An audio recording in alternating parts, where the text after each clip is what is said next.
विवाह सिर्फ एक रिश्ता नहीं होता है, यह आपके जीवन का बहुत बड़ा कार्मिक पॉइंट होता है।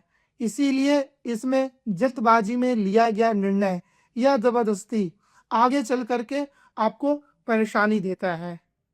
आज के समय में सबसे ज़्यादा प्रेशर इसी बात का होता है कि शादी कब होगी, और जब शादी होती है तो लोग सीधा कह देते हैं कुंडली खराब है।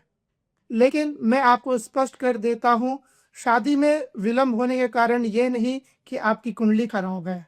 ज्योतिष में विवाह का विषय सिर्फ एक योग से डिसाइड नहीं होता है, जबकि सप्तम भाव में शुक्र या गुरु की दृष्टि को देखते हुए या फिर अंतर्दशा और महादशा को देखते हुए डिसाइड किया जाता है। कई बार कुंडली में विवाह योग बिल्कुल स्पष्ट होता है, पर उसका सही टाइम पीरियड तब आता है जब उसका उदय काल आता है।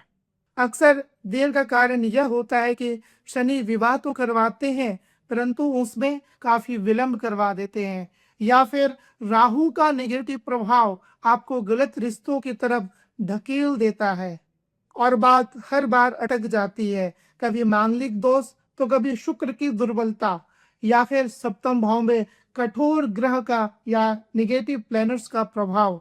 ये सब कारण होते हैं हमारे विवाह में डिले होने के। लेकिन देर का मतलब ना होना नहीं होता है, मतलब होता है सही समय का अभी आना बाकी है। एक बात और समझिए, गलत समय पर हुआ विवाह आगे जाकर के मानसिक तनाव को बढ़ा देता है, या फिर बहुत बार हम डिप्रेशन के शिकार हो जाते हैं। इसीलिए प्रकृति आपको बहुत बार आपके विवाह में विलंब करके यानी कि रोक करके आपको सही दिशा की ओर ले जाने का प्रयास करती है। इसीलिए घबराइए मत, अपनी कुंडली को देखिए, अंतर्दशा और महादशा को समझिए और अपने विवाह का शुभ मुहूर्त निकलवाइए। विवाह में देर दोष नहीं, बस समय का संकेत है।